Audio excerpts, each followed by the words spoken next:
Hello, welcome to Albert Code Lab. I am your host, Albert. So today we will going to discuss some functional programming in Golang. As you might know, people always talk about functional programming is so good about concurrency. And also Go itself is not a functional language, but you can actually do some functional programming patterns in the Go programming language. And today we will actually look at the classic map and reduce functions. So what we are going to look at is like a map. Well, it's not a Golang map, it's like the map function map. So it maps a data from one value to another value, which could be in the same or different types. And we will look at reduce, we will look at filter, and maybe, so those three are the most common ones. You will actually find like those helper functions in many other languages like Python or Clojure or even JavaScript come on. And of course, you can find it in Java and Scala. And Scala are actually very strong on this. So we don't actually find those standard functions in Go standard library. One reason probably be Go do not have generics, so it's very hard to implement generic map reduce functions in Golang. Otherwise, we have to use interface. Anyway, so that's another topic. We will also look at fold. So fold is like the opposite of reduce, because sometimes reduce is also called unfold. Okay, I hope I'm right on these terminologies. Okay, first we will look at the linear version, the serial version, and then we will look at a concurrent version of the same functions. So I am writing all the code as a Go test. So this is like a unit test in Go. And keep in mind, this is not introductory to Go programming language. So this is kind of a more advanced topics. So you need to be at least familiar with Go syntax. You do not have to be familiar with parallel or concurrent programming. You do not have to be familiar with the design patterns, but you need to know the basic syntax. So first, let's write a map, right? Let's write a map. Okay, so I am using actually like a test-driven development here. I think it's a good habit. So let's say we want to map some integers, right? We want to map some integers from 1 to 3 to some result, let's say. And of course, we want to apply a map function, like a lambda of sort. So it takes the integer in and takes the integer out. And it basically just returns, let's say this is our x, just return x plus 1. So the result here should be 2, 3, and 4, right? Because it's like x plus 1, each time x is like 1. So this is like basically a faster way of writing for loop. Okay, and what we can test is like we can do a require and then we can do an equal. Let's say I actually need to. So this is Visual Studio Code. The ID is not as powerful and as intelligent, but anyway, I actually can. Here we go. Sorry, this is just another tutorial. Okay. We can require this is basically a test library. It has like better assertion functions than the standard library. We will just test the equal, and what we will do is we say like 2, 3, 4 will equal to the result. So the function is like that. Now let's implement the map function. First, of course, we know we need a slice of integers. Let's call this data, and we also need like a mapper, like a map function. So that's just from integer to another integer, and this will return a slice of integers, right? That's basically our function. There's a syntax error. Okay. So with this in mind, let's say this is results. Okay. Let's have a results and let's make a new integer. And then we need to specify the length. Length will be the length of the data. We can modify the data slice directly here, but then the map will be a mutable map instead of a immutable map. The one reason that a functional programming language are so good at concurrency is that they actually have very strict rules on assignment and mutabilities. Most functional languages do not allow you to mutate any variables. You always create new data. So we will follow the same rules here. So instead of modifying the original copy, we will make some new data. And basically, it's like for i and what? For I in range data. What we will do is result I. Then we will call this mapper and put yeah, of course we can have an element here, and we put this element into it, right? And then we just return the results. So that's a simple map, and we can of course run this function, and you see it passed. So now that's a good side is we have our map function working, but the bad side is this only takes integer slice, and it only maps to another integer slice. It cannot work on multiple types. And we know in Go there's no generic, so maybe we can have another map. It's like a general map, general version, general map. I don't want to call it a generic map because that might confuse you with some terms. So maybe I can have a slice of interface, and I also have a mapper, but instead of mapping from an interface, an integer to an integer, I will map from an interface to another interface, and then I will return another slice of interface. That may be a general map. then maybe what we can do is, so here I can map from an integer to a string. So does that work? We will find out. If we map from an integer to a string, then what we can do is just we can just return the length. Oh, sorry, it's not the length. Let's say if it's 1, we can just return the string 1, so it will be string conf format int. I think it should be that. Is it? Yeah, string conf format int. And let's look at the signature here. So first of all, we will pass like int 64, and then we will say it is base 10. Let's say it's base 10. Well, actually, it's just for fun. Let's say it's base 2. Okay, and this is map general. And what you will find here is like there's a type error. Cannot use general map blah blah blah type interface as cannot use a type slice of interface as type slice of int.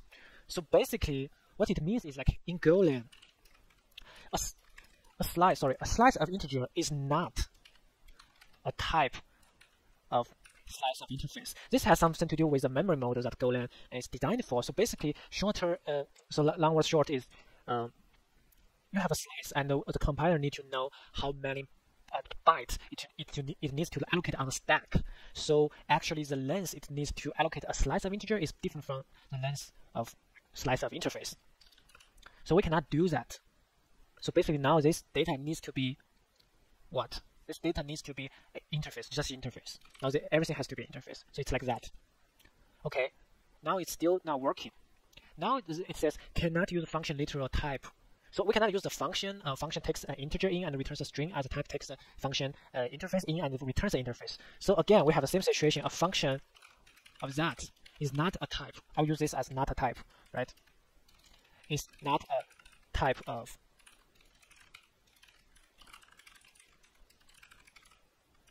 Okay, or just to be more clear, it's not a subtype of that, right? So this is the same as that, right? Not a subtype of, because the compiler does not know the memory, and the memory model cannot be predetermined as this. So now we are facing a strange change here. We cannot really write a map like this as we can do in some other languages, right? We cannot write our function this way. So another way to do it is, well, what we can do is we can do that, the interface, like that, right? Cannot use type interface or type slice of integers. Where is that? Cannot use type interface in assignment. Okay, so here is just the assignment. We can just say result 2, so that will be fine. So now at least the signature works.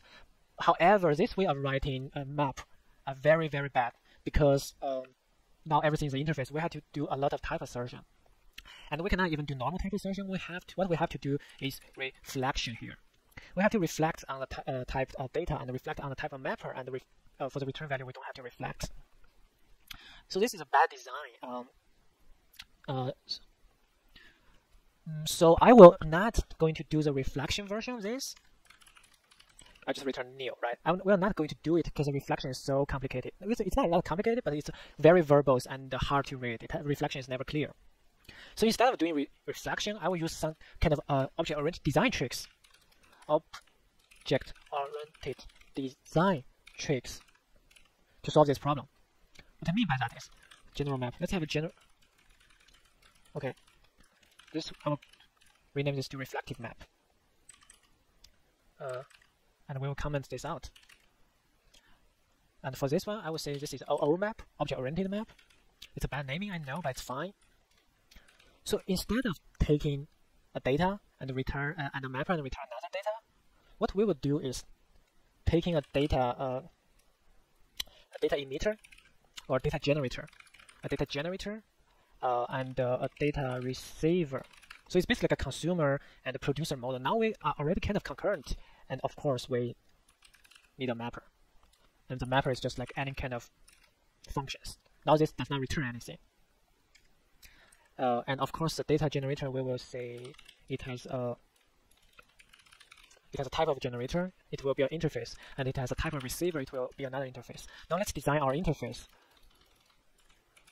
The generator interface we'll have one method. It's called next. It just returns some interface. And the receiver interface. Actually, I'll just call it producer. And this will be the consumer. Just make it more classic. Consumer will have another interface. It has one method called send. We send any kind of interface to it, right? The empty interface to it. And of course, we have a mapper. The mapper should be a function. So now what we can do is while data, just call this produce. I'll just call this P, and I'll call this C, right? So while P has next, so go there's no map, there's no while. So what we can do is just like forever. So P next, this is next. If next is new, so we know there's no data anymore, and we can just return. Otherwise, we will send this. Now, what we need to do is we need to determine this is a function, but it does not matter. So we can let's still use this. It maps from a function. It maps from an interface to another interface. Say, right? If we do this, and now we can map this next. So it is like that. Okay, and let's see if we can use it. We might not be able to use it. It's very possible. Oh, sorry. Am I recording? Yes. Now this is kind of object-oriented design, and okay, it is this OO map, object-oriented map, and this OO map. So now we cannot pass an integer slice into it. What we need to do is we need to implement a integer producer, an int producer, right? Okay. And now it need to implement the next signature. And we cannot do it this way. We actually need to do it this way. And it has an index that is just an integer, and it also has a data that is a slice. Now what we are going to do is, of course, this is a method, so we need to do that. This is an int producer. I will just call it IP. It's not an IP address.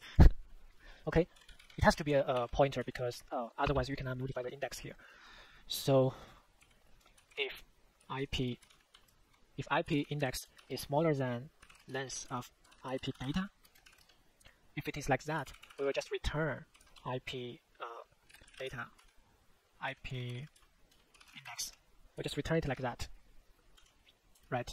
And then we need to, otherwise we'll just return nil. But of course, after we return it, so it starts from 0. After we return it, we want to plus 1. So in Go, we do not have syntax like that. What we can end up doing is using defer function to do the trick. Okay. And of course, we want to call the function at the end. So that will be a integer producer. Now we want to implement some sort of integer receiver or consumer. Let's say int consumer struct. And for int consumer struct, it can just be that. Like, you know what? It can even be that. You can just make it a slice, a type redefinition. So this is say int consumer, and we have send. Right. We receive an interface. We can call this element, and that's it. What we can do is ic equals append ic, and we can do a cast, and because it has to be an integer, right? It has to be an integer. So it's like if element we do a type assertion, it has to be an integer. So it's either an integer or not. So if okay, we can do the append like that. However, this is a pointer, so we have to do the dereference here. Otherwise, it's not an integer, so we can just omit it, right? Or we can just panic. Let's just panic here. In a real life situation, you probably need to return an error here, right? In a real life situation, and then the signature of your interface should also return an error here, like that. But actually, you know what? We were just going to do that. We'll just return an error. Not an integer. Okay, like that. So with that, can we? Okay, with that, first of all, what we can do is we have an int producer, right? It's basically like a type wrapper. We hoist or we lift the type. We lift the type from a slice to to producer without changing the structure. Okay, so that is the data. We do not have to initialize this index here because it starts from 0. And also, we do not have a result here, so the result will be int consumer, like that. So we need to pass int consumer here. Now what's left is consumer does not implement consumer. That's strange. We have send. Okay, it has to be a pointer, right? Int producer does not implement producer. Okay, this has to be a pointer as well. Now the only thing left is this part, right? It's the same problem we talked about. The same problem. This function is not of subtype of this function of this signature. So actually, I will look at the live string I had before and see how I did it. So let's see how I did it. So this lambda is a function, 299 function. Yep. So what ended up happening in my previous, so this is a note, this is like a live stream session I did with some of my Chinese audience, and that's the same topic. What I ended up doing is actually I did a type assertion in the lambda function itself. So that is also fine, right? So instead of doing int to string, we can just do that. Now we basically shift the responsibilities. You see, with this design, we shift a lot of responsibilities from our map function to the actual data receiver and to the user basically. And that is actually very good because with this old design here, right? It has to be a slice of integer. It cannot be an array. It has to be a slice of integer as a return type. It cannot be an array. So, but you know, slice or array, they are sequential data. They are actually continuous memory of byte, continuous byte of memory. However, if you are doing some kind of concurrent or async programming, the map could be, this could be a reader, and this could be a writer, right? This could be something you receive from an HTTP connection on a string of data, and this could be some API call somewhere, right? It does not have to be continuous in the memory. It just need to be continuous conceptually, not physically. So actually making it using object-oriented design, we can achieve this. Okay, now we need to do some type assertions. And of course, what we want to do is like, we'll assert if x is an int. I'll call this I and I'll call this OK. And if not OK, well, if OK, we will return that.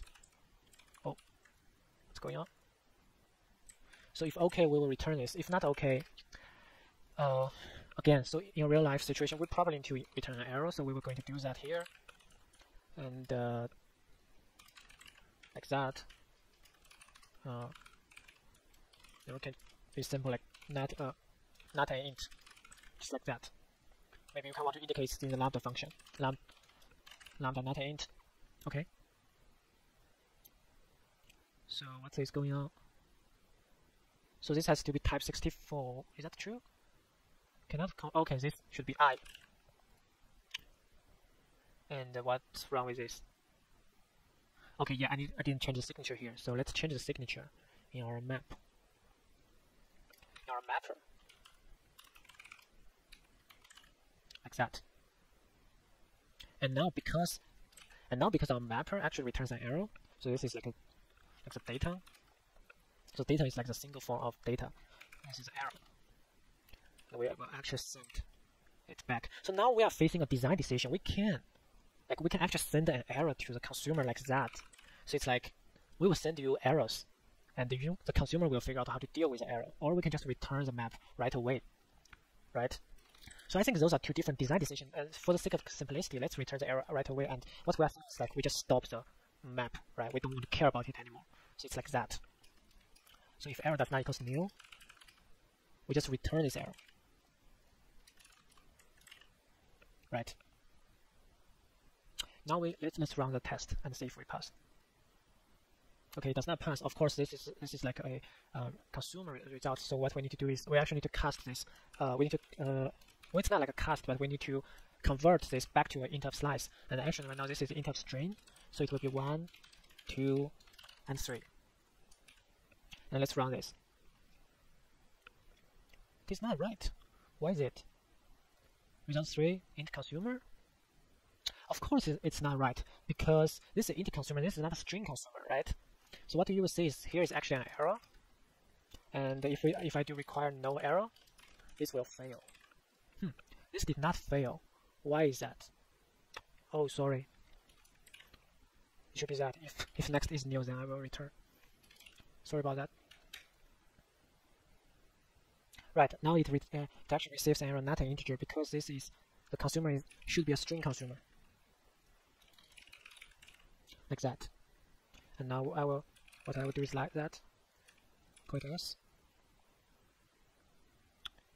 And change the name. Maybe make this SC. Like that. Okay. Now let's try it.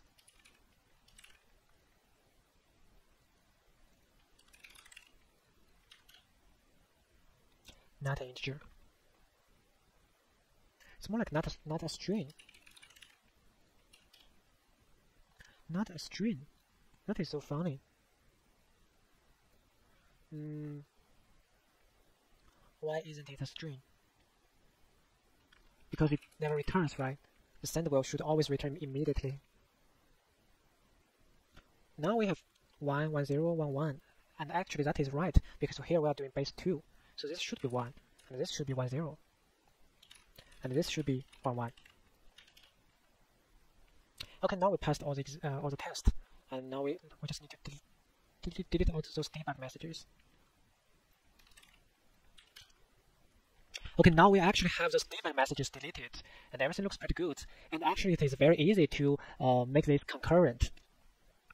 So actually, I will leave this to the next lecture, and see you next time. Hope you like it. And if you like it, please subscribe. And all the data and all the code is actually in this GitHub repository. It is create code build /go-tutorials, and you can notice there's an E missing in the crate because I made a typo, and that will live with me for the rest of my life. I should be better at school. Anyway, so you can see some Chinese here because I have some Chinese audience, but from now on I will start to do more and more English content because on YouTube I think it is mostly for English audience. Okay, that will be this lecture. If you like it, you can also start